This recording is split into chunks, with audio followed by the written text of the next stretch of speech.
आता आपल्याला वाटत होतं की उन्हाळा चालू होईल, उन्हाळ्याच्या आधी वसंत ऋतू असतो. हा वसंत ऋतू हिवाळा संपल्यानंतर येत असतो.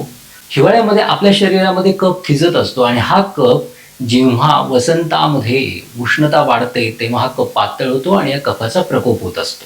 आणि जसं आपण उन्हाळ्यामध्ये प्रवेश करू तसा हा कफ कमी होत जातो आणि आपल्या शरीरामध्ये वात साठायला लागतो. अशी ही प्रक्रिया ऋतूनुसार आपल्या शरीरात घडत असते.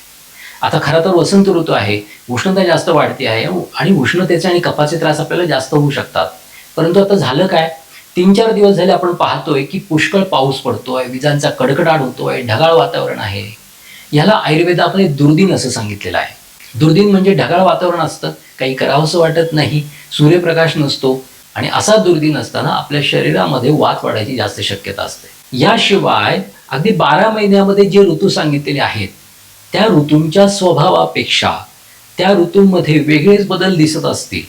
म्हणजे आता वसंत ऋतूमध्ये उष्णता जास्त पडणं अपेक्षित आहे, परंतु झालंय काय, पाऊस चालू झालाय, ढगाळ वातावरण आहे.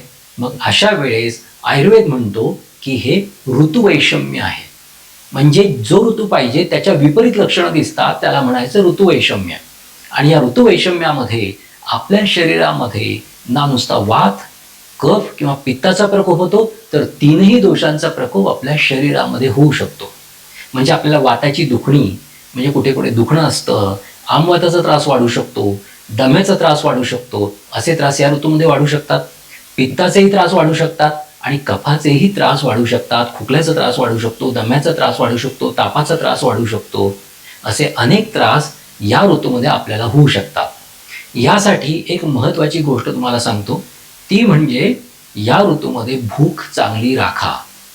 आपला अग्नी चांगला तर आपण आजारी पडणार नाही.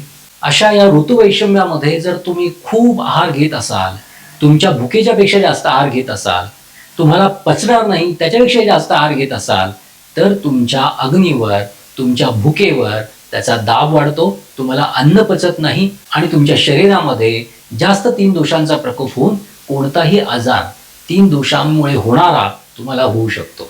यासाठी तुम्हाला जर या ऋतुवैषम्यामध्ये होणाऱ्या त्रासापासून जर वाचायचं असेल तर भूक चांगली ठेवा, व्यायाम सीमित करा आणि कुठलेही पंचकर्म या ऋतूमध्ये करू नका.